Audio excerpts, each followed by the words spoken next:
Σιμιγδάλι με χυμό και ρασάδα, με αρμπαρόριζα και θα γίνει τέλεια, θα τη λατρέψουν όλοι. Το πρώτο που κάνουμε είναι να έχουμε μαζεμένα μαλάκια, μην πέσει καμιά τριχούλα, έτσι, για τα νέα τα κορίτσια. Βάζουμε σε μία κατσαρόλα 4 σκούπες νεράκι.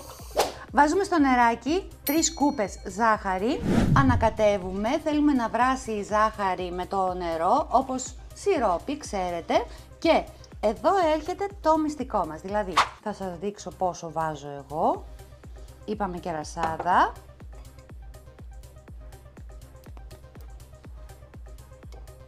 Κοιτάξτε τι ωραίο χρώμα που πήρα από το κερασάκι, σας είπα τέτοιο χαλβά δεν έχετε ξαναφάει.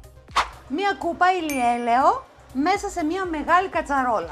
Αφού κάψει έτσι λίγο το λάδι, βάζουμε σιμιγδάλι χοντρό, 2 κούπες.